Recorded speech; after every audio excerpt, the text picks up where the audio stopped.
जय हिंद। पिछले कुछ वीडियो के माध्यम से हम लोग अभी आर.एस. अग्रवाल बुक का जो दूसरा चैप्टर है क्लास 12 में फंक्शन, उसके ऑब्जेक्टिव क्वेश्चन को हम लोग सॉल्व कर रहे हैं।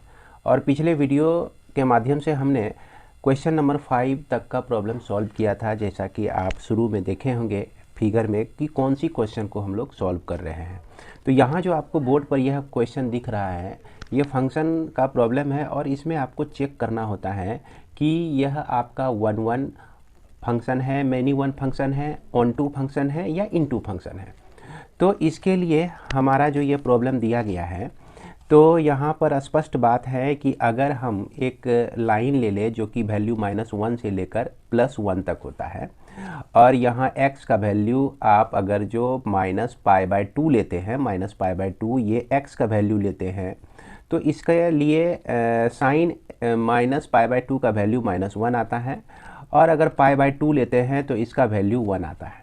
और इसके बीच जो है कोई भी ऐसा वैल्यू नहीं है जो कि रिपीट होता है। क्या होता है? यह रिपीट होता है।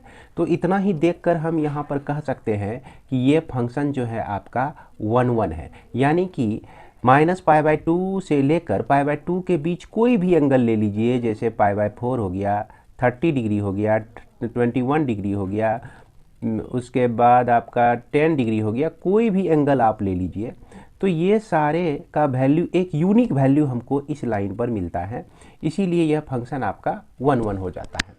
इसके बाद ऑन टू होने के लिए हम लोग क्या जानते हैं कि अगर यहाँ पर रेंज जो है आपका f इक्वल टू कोडोमेन हो जाए, क्या हो जाए?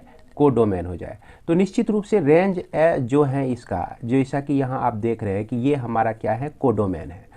और इसमें -π/2 से लेकर π/2 तक का जो वैल्यू होता है वो -1 से लेकर 1 के बीच होता है, यानी इसमें कोई भी एक भी एक्स्ट्रा वैल्यू नहीं है। इसलिए इस कंडीशन में यहाँ पर रेंज इक्वल टू आपका कोडोमेन हो जाता है। तो इस तरह से हम इसको ऑन टू फंक्शन कह सकते हैं। इसके बावजूद हम लोग जान रहे हैं कि साइन थीटा जो है आपका पेरियोडिक फंक्शन है, थोड़ा सा अलग हट के हम लोग सोचते हैं। पेरियोडिक फंक्शन है, इसका वैल्यू कुछ भी हो, ये आपका ±1 के बीच में ही रहता है।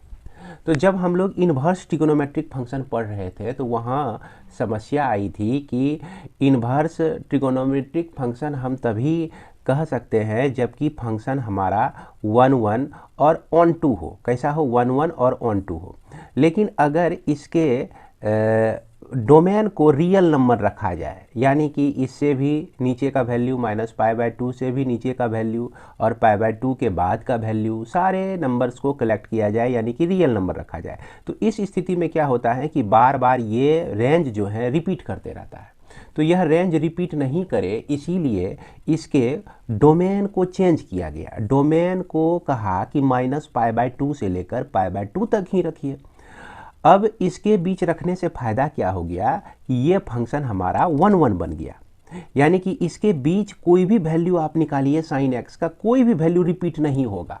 इसके बाद जाइए रिपीट होना शुरू, इसके पहले आइए रिपीट होना शुरू, तो कोई वैल्यू रिपीट नहीं हुआ तो 1 हुआ। अब हर एक वैल्यू के लिए, जैसे ये जो आपका कोडोमेन है, इसके हर एक मान के लिए कोई ना कोई प्री इमेज इसमें मिलता ही। भाई 1 का 1 है तो प्री इमेज भी आपको कुछ ना कुछ मिलेगा ही, इसीलिए यह ऑन टू फंक्शन हो जाता है। तो ये चीज़ हम लोग सीखे थे इन्वर्स ट्रिगोनोमेट्रिक फंक्शन में। अगर आप इन्वर्स ट्रिगोनोमेट्रिक फंक्शन शुरू से वीडियो देखे होंगे तो आपको निश्चित रूप से समझ में आ रहा होगा। तो इस तरह के फंक्शन को आप ऑन 1 और ऑन टू फंक्शन कहेंगे। और जहाँ आपको ऑप्शन मिले, हालांकि बुक में आप देखेंगे तो आपको ये ऑप्शन मिल जाएगा बी नंबर 1 और ऑन टू, 6 का बी। उम्मीद कर आपको दिखाई तो नहीं पड़ रहा होगा, लेकिन आप बुक में देख सकते हैं 6 नंबर को। और जहाँ वहीं पर 7 नंबर का जो क्वेश्चन है आपका दिया गया, एफ जो है आर से लेकर आर तक है और रियल नंबर से रियल नंबर, यहाँ पर fx equal to cos x दिया गया है। तो निश्चित रूप से देखिए, जबकि हम अगर इन्वर्टेबल फंक्शन इसको बनाते हैं, 0 से लेकर पाई के बीच होता है और यह वैल्यू -1 से लेकर 1 के बीच में ही होता है ना। तो इस तरह से -1 से 1 के बीच में होता है। अब यहाँ पर 0 से भी वैल्यू माइनस में रियल नंबर लेने का मतलब 0 से भी भरा और छोटा छोटा होता चला गया, पाई से बड़ा बड़ा वैल्यू भी आ गया। यह सारा चीज़ आपका किस में आ गया? इस रियल नंबर में, यानी कि वैल्यू आपका रिपीट होता है। फॉर एग्जांपल आप इस तरह से दिखा सकते हैं कि अगर हम साइन 30 का वैल्यू लेते हैं तो साइन 30 का वैल्यू जो है, माफ़ करेंगे 30 डिग्री लेते हैं तो कॉस 30 का जो वैल्यू होता है ये आपका होता है √3/2 होता है। ऑल साइन टेन कॉस, अगर आप कॉस 360 माइनस 30 का वैल्यू भी निकालते हैं, यानी कि कॉस कितना डिग्री 330 डिग्री, इस पर भी वैल्यू आपका √3/2 ही होता है। अब यहाँ देख रहे हैं कि ये आपका मेनी वन फंक्शन हो गया है ना। x1 और x2 दो अलग अलग वैल्यू लिए हम, एक लिए 30, एक लिए हम 330 लिए, लेकिन यहाँ पर fx1 इक्वल टू fx2 हो गया और जबकि x1 not equal to x2 है। तो ये कंडीशन किसका है भैया, मेनी वन का कंडीशन है। तो इसीलिए यह जो फंक्शन है आपका मेनी वन हो गया। अब मेनी वन होने के बाद यहाँ निश्चित रूप से चूँकि कोडोमेन जो है आपका रियल नंबर है और इसमें से बहुत सारे ऐसे भी वैल्यू हैं का प्री इमेज हमको इसमें नहीं मिलता है, जिसका प्री इमेज हमको नहीं मिलता है, इसलिए हम इसको कौन सा फंक्शन कह सकते हैं, इनटू फंक्शन कह सकते हैं। तो उम्मीद करते हैं कि यह आप लोग समझ गए होंगे। इसके बाद हम लोग चलते हैं क्वेश्चन नंबर 8 में। तो इसके बाद हमारा क्वेश्चन नंबर 8 देख सकते हैं, इसमें फंक्शन है कहाँ से, कॉम्प्लेक्स नंबर से रियल नंबर तक। तो यहाँ fz equal to mod of z दिया गया है, तो इसको हमको देखना है कि ये किस तरह का फंक्शन है। तो यहाँ पर स्पष्ट है कि मॉड ऑफ z अगर रहे तो इसमें वैल्यू प्लस z रहे तो भी z ही आता है, माइनस z रहे तो भी यह आपको z ही देता है। अब ऐसा हो जाए कि यहाँ पर fz1 लिए और दूसरा एलिमेंट fz1 माइनस में ले लिए हम, तो यहाँ पर ये देख रहे हैं बराबर तो नहीं है। जब नहीं है इक्वल टू, यानी कि mod of z1 not equal to mod of z1, इसको भी बराबर नहीं होना चाहिए, इक्वल नहीं होना चाहिए। लेकिन हम क्या देख रहे हैं कि z1 इक्वल टू z2 आपका हो जाता है, और जबकि ये दोनों इक्वल नहीं है, तो इसलिए हम इसको कैसा फंक्शन कहेंगे, मेनी वन फंक्शन कहेंगे। कौन सा फंक्शन, मेनी वन फंक्शन। अब हम लोग समझते हैं कि यह जो आपका फंक्शन दिया गया है ये ऑन टू फंक्शन है या इन टू फंक्शन है। तो यहाँ पर देखिए कि ये function fz equal to mod of z दिया गया है, तो इससे हमको पता चलता है कि जो भी आउटपुट होगा पॉजिटिव होगा। ये सारा पॉजिटिव नंबर जो है कैसा नंबर होना चाहिए, रियल नंबर होना चाहिए, कोडोमेन में होना चाहिए। कहाँ होना चाहिए, कोडोमेन में होना चाहिए। लेकिन यह जो कोडोमेन है आपका, कोडोमेन में तो -1, -2, -3 ये सब भी तो एग्जिस्ट कर रहा है। तो यहाँ पर अब फिर से सोचिएगा कि जो भी हम कॉम्प्लेक्स नंबर से यहाँ z के लिए मान लेते हैं वो सारे मान पॉजिटिव में आ जाते हैं, वो सारे वैल्यू पॉजिटिव में आ जाते हैं। यानी कि R में जितने भी पॉजिटिव नंबर हैं सब इमेज हैं। क्या है, सब इमेज है। यानी कि जितने भी पॉजिटिव नंबर है सबका प्री इमेज हमको C में मिलता है। लेकिन इस R में निगेटिव नंबर भी तो हैं जिसका प्री इमेज हमको C में नहीं मिलता है, इसलिए यह ऑन टू फंक्शन नहीं है, ये कैसा फंक्शन है, इन टू फंक्शन है। और इसके लिए सिर्फ इतना सा लिख सकते हैं, for -1 belongs to R there exist no pre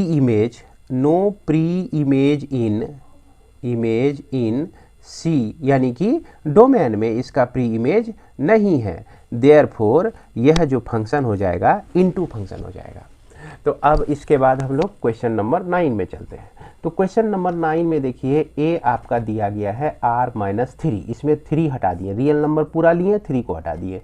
और b जो है आपका दिया गया है ये r हमने रियल नंबर लिया, इसमें हमने 1 को हटा दिया।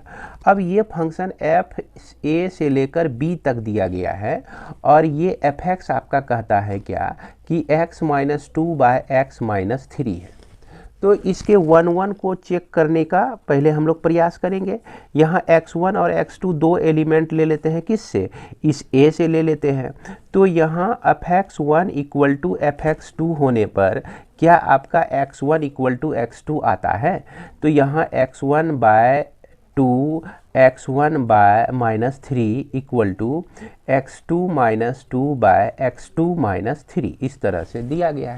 इसको आप सॉल्व कर सकते हैं। इसको जब सॉल्व कीजिएगा ना तो यहाँ पर आप देखिए इसको और इसको मल्टीप्लाई करेंगे हम लोग, ये क्या हो जाएगा x1 minus 2 into x2 minus 3, और ये हो जाएगा x1 minus 3 into x2 minus 2 हो जाएगा। इसको मल्टीप्लाई कर लीजिए, x1 x2 minus 2 x2 minus 3 x1 equal to x1 x2 और फिर माइनस 3 x2 माइनस 2 x1, अब माइनस प्लस 6 और यहाँ भी प्लस 6, चूँकि माइनस 2 माइनस 3 करेंगे तो प्लस 6 आएगा। ये दोनों आपका कट जाएगा, कटने के बाद यह भी आपका कट जाएगा। इससे आपको x1 इक्वल टू x2 मिल जाएगा। तो यहाँ पर आप कह सकते हैं कि ये जो फंक्शन है आपका 1 1 फंक्शन है। अब ऑन टू फंक्शन पता लगाने के लिए हम लोग क्या करते हैं कि इसको हम लोग क्या लिखते हैं, इसको y लिखते हैं। y इक्वल टू क्या लिख सकते हैं, x minus 2 by x minus 3। अब इसको हम लोग x के रूप में अगर एक्सप्रेस करते हैं तो ये वैल्यू हमारा आता है 3y minus 2 bye y minus 1 आता है। इसमें क्या करना है, इसको क्रॉस मल्टीप्लाई करके फिर x कॉमन लेकर x को y के टर्म में एक्सप्रेस करना है। अब यहाँ पर देखिए कि इसका डिनोमिनेटर में y माइनस 1 है और इसके सारे मेंबर्स जो हैं इसके कोडोमेन से आते हैं। कोडोमेन से कोई भी नंबर उठा लीजिए, कुछ ना कुछ हमको डोमेन का नंबर मिल ही जाएगा। यानी कि यहाँ पर हम देख रहे हैं कि इसका हर एक एलिमेंट का प्री इमेज ए में एग्जिस्ट कर रहा है ना। फॉर ऑल पॉइंट्स भी लिख सकते हैं इन कोडोमेन में जितने भी पॉइंट्स हैं there exist preimage in A, therefore F is आपका कौन सा फंक्शन हो जाएगा, ऑन टू फंक्शन हो जाएगा। तो उम्मीद करते हैं कि आपको ये समझ में आ गया होगा कि ये जो फंक्शन है आपका 1 1 और ऑन टू फंक्शन है। इसके बाद हम अगला क्वेश्चन देखते हैं।